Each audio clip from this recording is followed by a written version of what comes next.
So that everyone knows who everyone is, I'll just let you introduce yourself and maybe just give a little statement about what you think about where we are in terms of trends in AI and robotics, and then we'll go into the discussion. So, okay. oh, do you not have a microphone?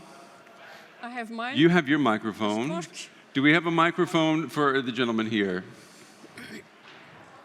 While we're waiting for them to get you one, we'll let you start. So my name is Lieve van Woensel. I'm here on the invitation by Jan-Philippe Albrecht, but also because I was involved in the work for Madi Delvaux. I work at the European Parliament in the Scientific Advice Service, and especially scientific foresight. And what we do in scientific foresight is we try to think about what can happen in the future to make it more easy for policymakers to deal with uncertainties, because the future of artificial intelligence, as we heard, a lot of things might happen very soon, but a lot of things might be very uncertain if they will happen, if it stays science fiction and so on.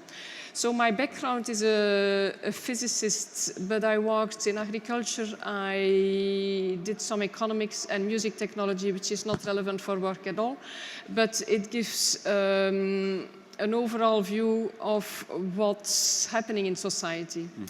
And and basically I wanted to become an astronaut, but I just didn't manage, and I stayed with my feet on the ground after the ESA selection, and this is why I'm now in the parliament. I think it's enough as a start. So my origin is Flemish, this is my accent, and I'm working in Brussels at the European Parliament. Okay, very good. I wanted to be an astronaut as well, but it didn't work out. Go ahead. Hello. Can you hear me? Great. I never wanted to be an astronaut. My name is Bauckhage. I'm a professor for computer science, and my area of specialty is pattern recognition at the University of Bonn here in Germany. And at the same time, I'm also working at the Fraunhofer-Institut for Intelligent Analysis and Information Systems, also in Bonn. And there I am the lead scientist for machine learning. And I've been doing this for 20 years. And 17 out of these 20 years, nobody cared. And now I'm here.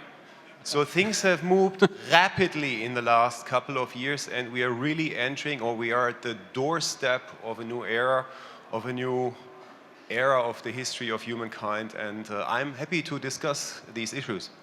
Well, what do you think changed then in the last 3 years? So you were working for 17 years and no one was really interested, and then something happened. Yeah. 6 to 5 years ago, there have been these breakthroughs in AI in the context of what is called deep learning.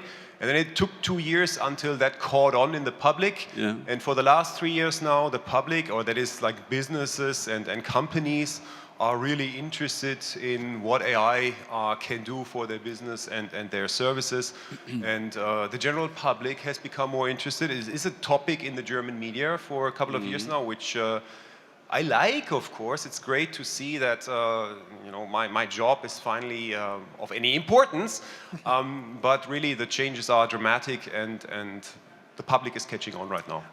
It reminds me, too, of a story that we ran, it was maybe a year ago, and Toby mentioned this in his presentation, about driverless cars, for example, and the fact that maybe one day we will no longer need insurance for cars, and that gets people's attentions, this notion that technology will make life cheaper or less expensive for them.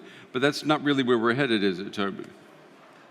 I think it's certainly going to be a real transformation. I like to say to people, imagine if you go back to 1950, right? And everyone was driving around in cars in 1950. And then if you look back from there 50 years to 1900, everyone was driving around in horses and carts. And you forget how rapid change is. And so in 50 years' time, people are going to look back and say, you were driving a car? No one will know how to drive a car anymore. In fact, I actually think young people today won't actually even bother to get their driving license. It's rather difficult, painful, and expensive to get your driving license, as it should be. It's a dangerous object you're driving. And they'll just call up an Uber app, it would be so easy. And so actually, it would be one of these skills like subtraction that we don't do anymore, that we lose the ability to do. And it won't be that we have to take people's driving license away, just that we won't be able to drive. Yeah. And therefore, we'll be completely dependent on autonomous cars, because most of us won't know how to do it anymore. Yeah. And those of us who did, well, it'll be so long since we last drove, we'll have forgotten. Yeah, I think the statistics also show that in the Western world, the average age of getting your driver's license is actually increasing. People are waiting later and later because I guess the charm of getting a driver's license is not what it used to be. Do you want to say something? Yes, I think we can lose a lot of skills. I just had a discussion with Madi on the calculators. Yeah. I mean, young people simply can't calculate by heart anymore. Or who can still read a map? Yes. Yes. When driving from A to B? Who isn't using a route planning algorithm for that? But you're right to pick out how that's going to change things like insurance. Yeah. If I was a big car insurer, I'd be very worried. What's going to happen to my business? Well, do you 95% of my accidents are human-driven. Well, Toby, do you really think we did a report about this, and I could not find anyone, consumer side or the business side, who agreed that one day we would have a world without car insurance, because you posed the question as well, who is responsible when the driverless car runs over someone? There has to be a liability there, right? Yeah, of course we're going to have a world with car insurance. It just will be a 95% smaller business, because there'll be 95% less accidents to have to pay for.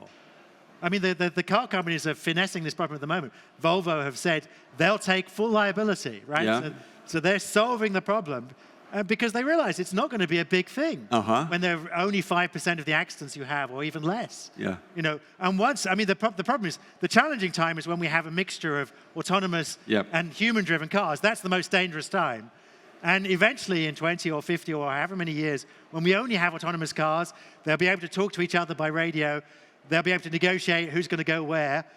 The accident rates are going to be much lower, so it's going to be a much smaller business. Are we in this transition now? Yesterday we were talking about we are the only generation in the history of humanity that will know, or that will have the experience of going from analog to digital.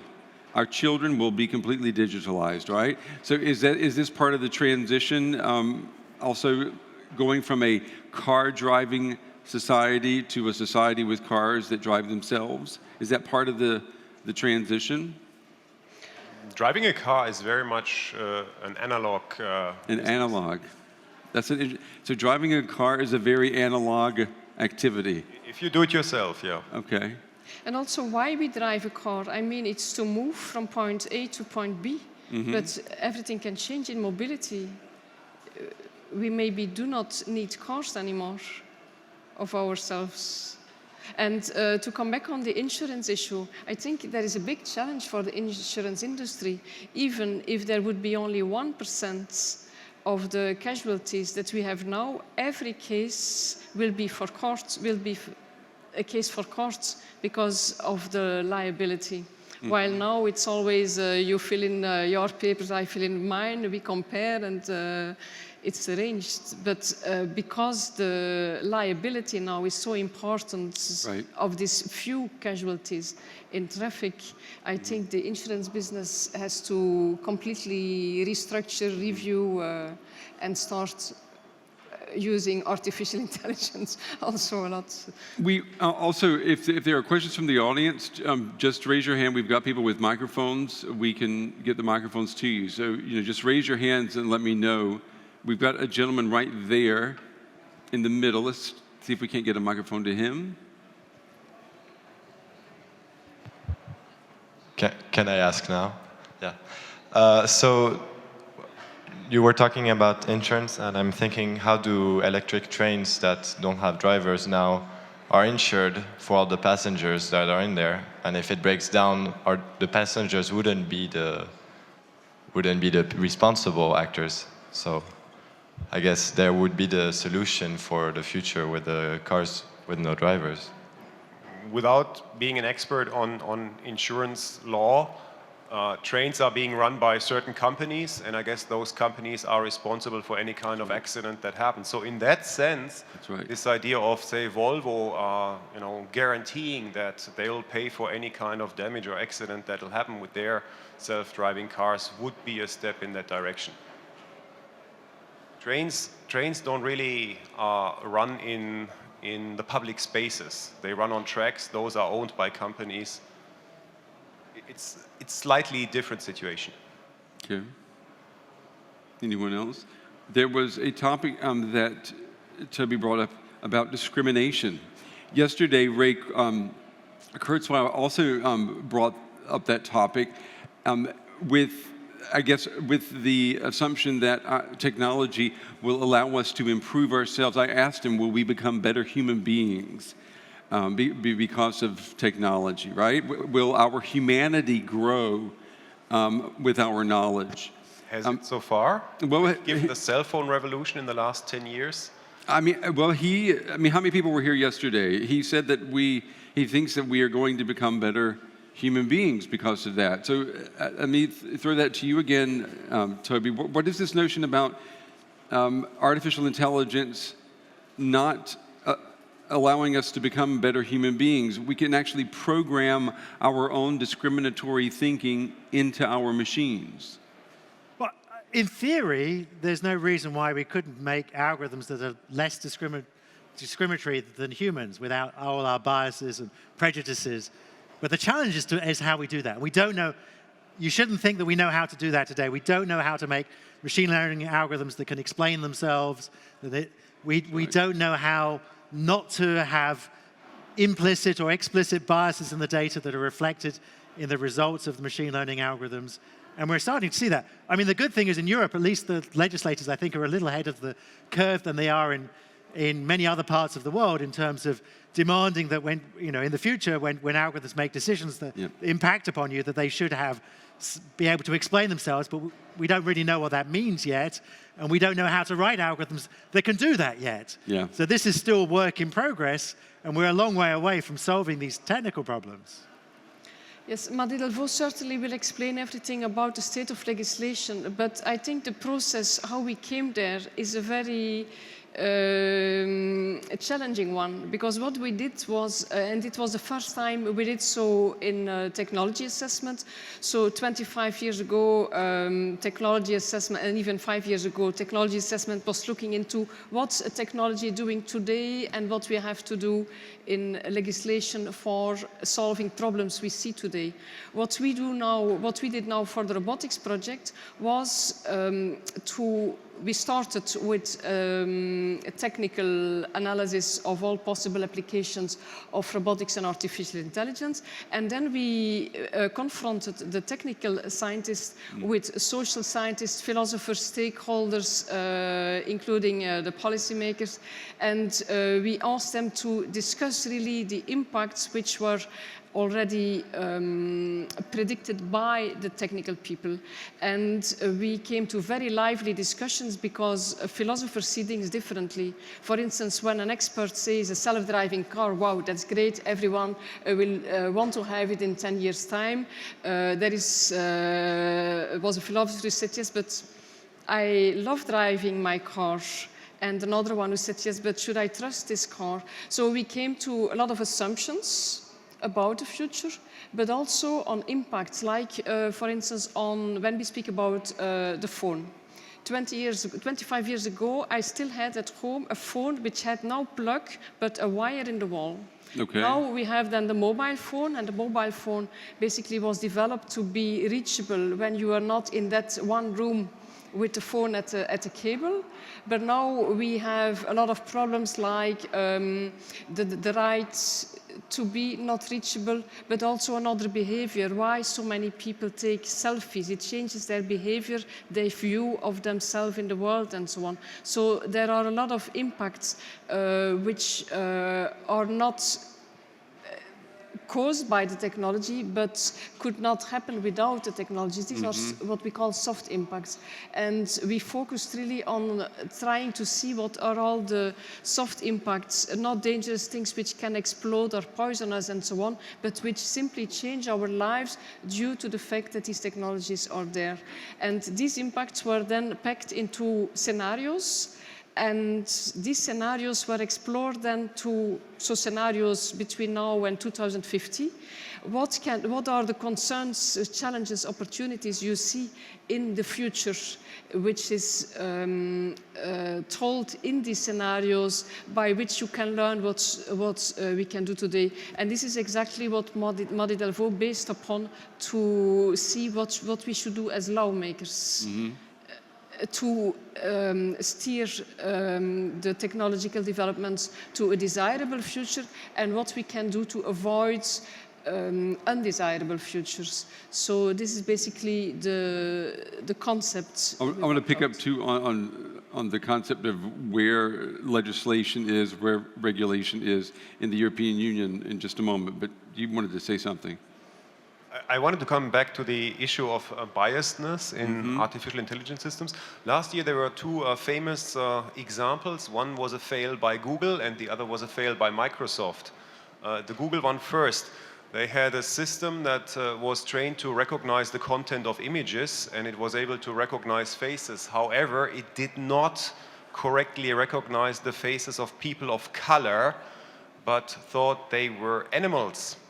And that is a problem because this system had obviously been trained basically with Caucasian faces as an example for how a human face looks like. So there is a bias. There was no malintent.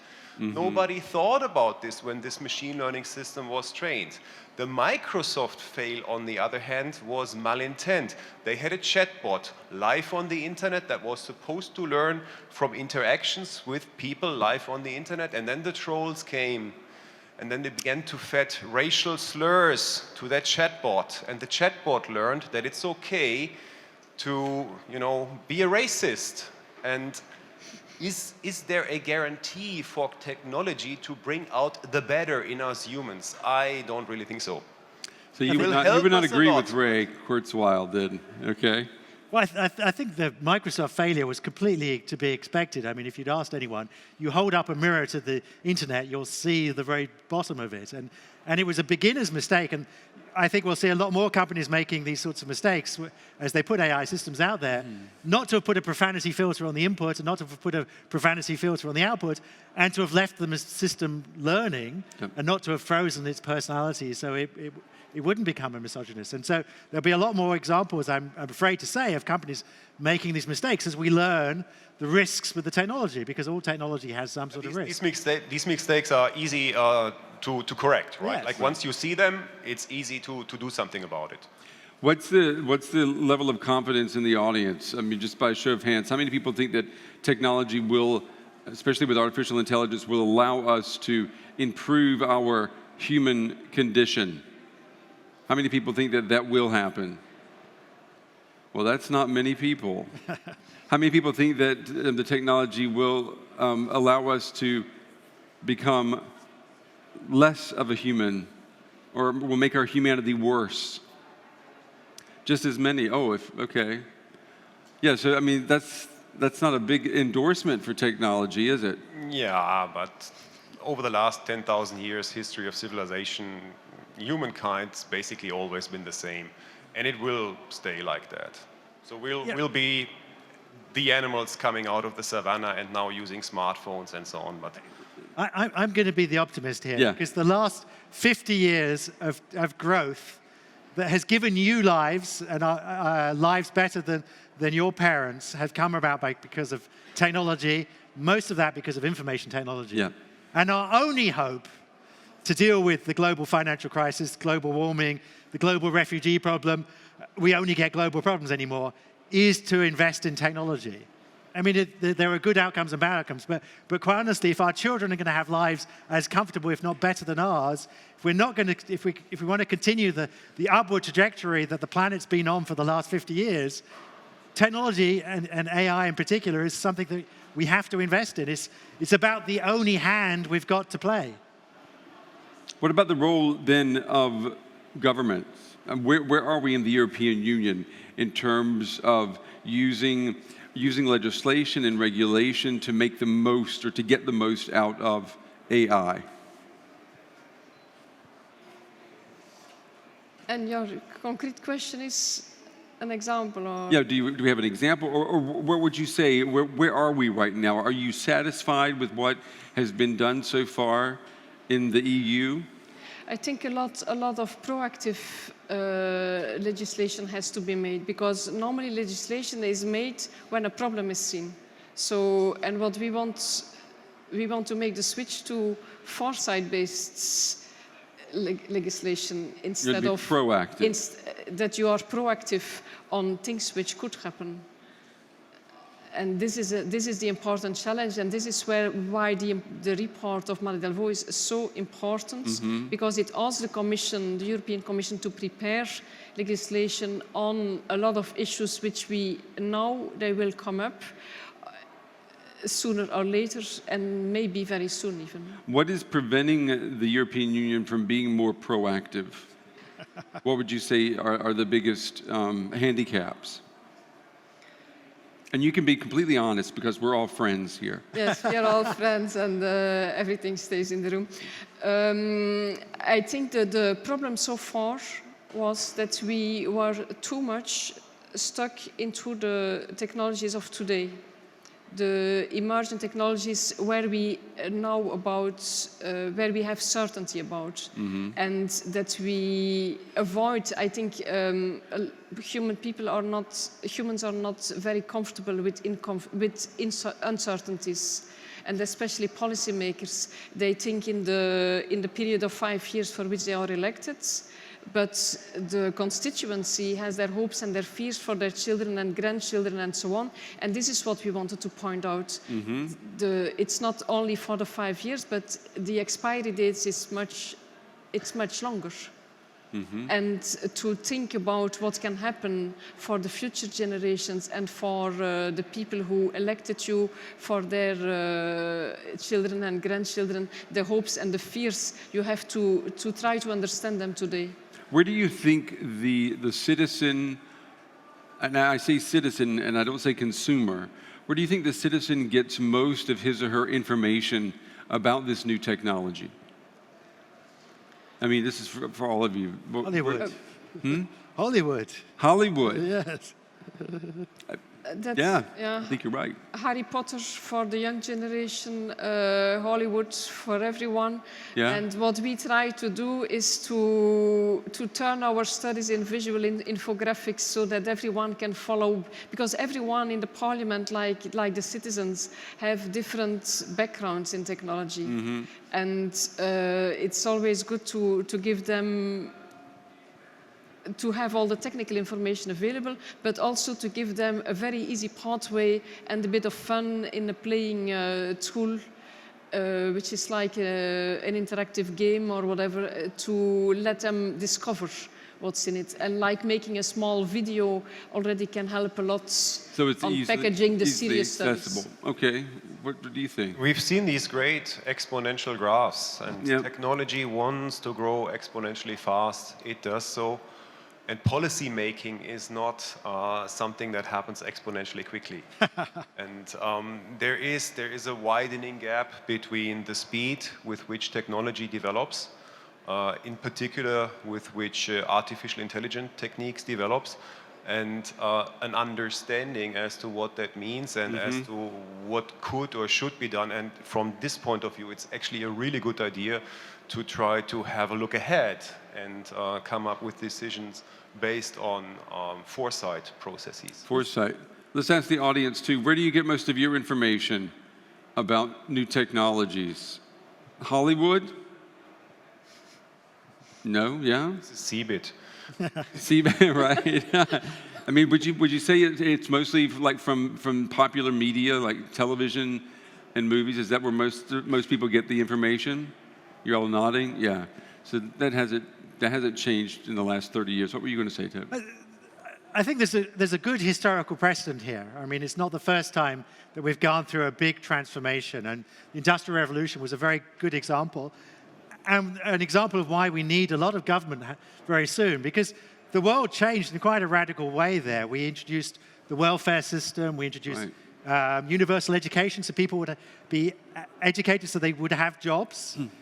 We introduced the pension system in many countries. We made some pretty radical changes to our society so that Karl Marx was wrong and that all of us shared from the benefits and it was not left to the owners of the manufacturing. That's a good point. And we're likely to go through an equally large transformation, perhaps even quicker this time. And it's clear already that the inequality is increasing and that not all of us are sharing that prosperity, and that we may have to fall back on, people talk about things like universal basic income, negative tax rates, some pretty radical changes that we may have to make to our society so that all of us benefit, so that all of us can have better lives. I think it's, another revolution, the information revolution. We had a gentleman here raising his hand, had a question in the middle. Was there anyone else? I want to make sure I didn't miss anyone. A gentleman there as well, okay? Thank you. I have actually two questions, but they are related. First one is, how realistic is that we can have some sort of global ethical standards like Asimov laws or something that could protect us anyway, as we can't predict this development of technology so well. And actually, I'm interested, can you compare human pattern recognition or deep learning abilities to machine abilities right now? Because maybe we can understand how realistic this problem at all, because right now I think it's machine is nothing like human still. So thank you. He wants to... Maybe the issue on Asimov's law. So Asimov's law was science fiction when he wrote it, but I don't think it's science fiction today, and these things you can not put in hard law, but in soft law, like in a code of conduct on how robots and AI developers and so on work. But I think you have an answer on the second question. Yeah, but go ahead. So regarding your second question, Toby Walsh also really made that very clear in his presentation. Artificial and human intelligence are two very different things. The machines we have right now, they try to mimic the way the brain works, and they do a very poor job at that. However, that's enough because they have a lot of computational power which they can use. They have much more speed at which they compute, and they can access much more data than the human brain could ever handle. He talked about the Go scenario for the poker bots that 3 weeks ago made headlines. They were trained, for instance, with more than 10 million games of poker. Say a poker game takes 5 minutes, it would take you 95 years to play that many games. Right. And so the human brain still has an advantage over the machines when it comes to learning quickly, generalizing much better from much fewer examples. So we do not have to be afraid to become totally superfluous, but again, machines do not suffer from the constraints of the human brain. It has to fit into this casket of bone, right? And it has to live on so and so many calories a day. You could, I don't know, connect all the computers at CeBIT today into a network and have it learn something. That the machines do not have to be as good as our brains, but it doesn't matter. So do not make the mistake to say, well, yeah, we are still better and nothing will happen. This is artificial intelligence. It is really artificial in the sense that it's not biological, and it does a very good job in the year 2017 already. Okay. But there are still some tasks that we're really challenged by still, and likely for a long time. Like computers have very little emotional intelligence. Despite what you will hear elsewhere, we really are only beginning to understand, get computers to understand emotions, and they certainly have no emotional life of their own. Computers have no common sense.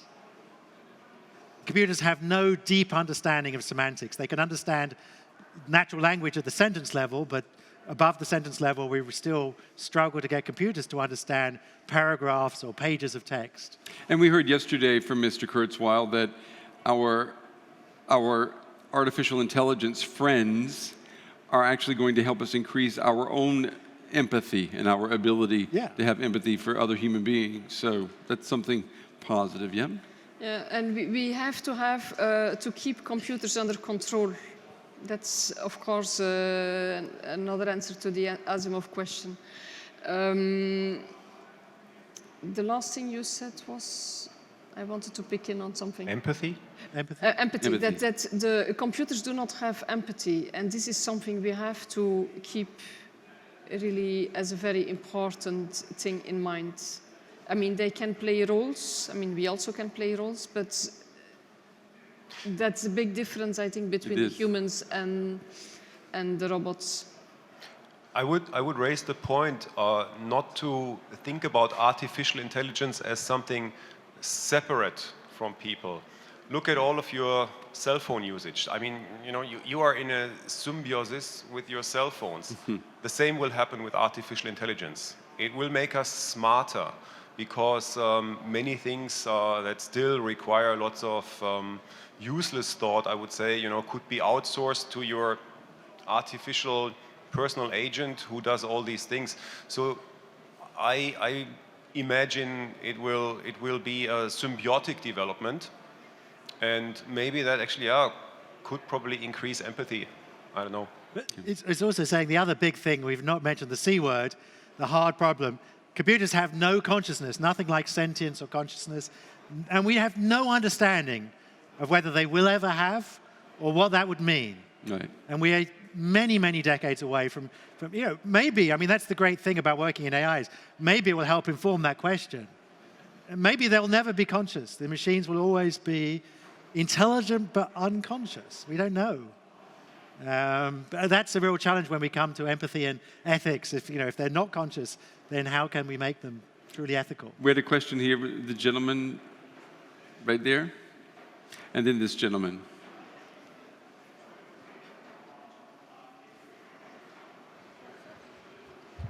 Thank you. Can you elaborate a little bit on the technological side? So when we speak about computers nowadays, we speak 1 and 0. It's bits and bytes. And nowadays they work on the so-called quantum computing, so qubits. You're not sure in which situation the bit is really in. And when we speak about artificial intelligence, can you combine a new thinking in computing with a new thinking in software and intelligence in general? It already happens.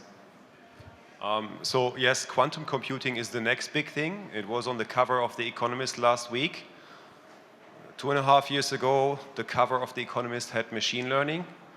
So, do some extrapolation. It appears as if quantum computing is beginning to appear in the real world, not just in research labs anymore. Quantum computers are very, very good at certain tasks that are of importance in the algorithms for artificial intelligence, optimization and searching. This is what they can do really, really well and very, very quickly. And many artificial intelligence algorithms have already been cast in a form that will run on a quantum computer once a quantum computer is available. Yeah. There I can comment on something which is related to law. So the precautionary principle, I don't know if you're familiar to this, but this is a principle that policymakers can use to not allow something for which is not sure that it's not dangerous, like, for instance, mobile phone, Wi-Fi, and so on. And I was discussing with a trainee I had who's a quantum physicist, and if it would be clear that quantum computers could really break every code and all the privacy of everyone, could we imagine that the precautionary principle would be called upon the use of quantum computers? So on the development of quantum computers, but then you also go back to the research. So in the end, you would not allow anything because you're feared. Is that realistic for all the players out there? that nobody would continue doing research on quantum computers, even if, say, you were the NSA? No, but I have heard a top person of the French research department about 15 years ago, and she said everyone is afraid of GMO, so no one should still do research on GMO. And I found this a very shocking statement, but I understand how it comes. I mean, if I think a technology is not acceptable for people, it's very tricky for policymakers to decide how to deal with it. Especially in a globalized world, right?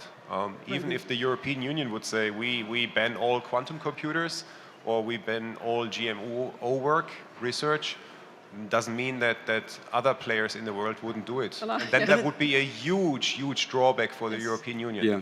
There's a simple solution, though. I mean, quantum cryptography is probably the first area that's going to impact most people in terms of quantum computing. But there's a simple solution. We just come up with stronger crypto algorithms, crypto schemes, than the ones we do, which currently depend on factoring, and factoring is a task that quantum computers are going to do easily and quickly. So there's a simple technological fix, which is that let's stop relying on out-of-date cryptographic schemes that can be broken with quantum computers. Let's spend some more time on cryptographic schemes that won't be broken with quantum computers. Let's get this gentleman here. He had a question. Yeah, I thought this session was wonderful, but I was concerned about our main speaker. He listed several things computers cannot do. And this reminded me of Turing's first paper in the philosophical journal Mind, in which he said that computers can do virtually anything and they can think, and he was immediately ridiculed by someone who compared him with the salesman of the all-purpose vacuum cleaner. That man thought it wouldn't even be possible to sell computers. It's much easier to sell vacuum cleaners. Now the situation is the opposite. It's difficult to sell vacuum cleaners, but easy to sell computers.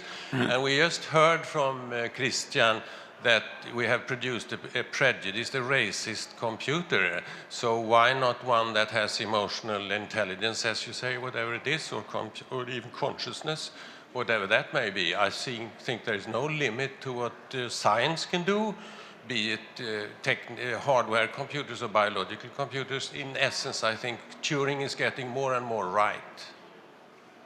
Well, it's wonderful to have Turing's name mentioned, because I mean he is one of the fathers of the field of AI, and I have immense respect for all the things that he did, and all of everything in CeBIT pretty much depends upon Alan Turing's ideas that he had back more than 50 years ago.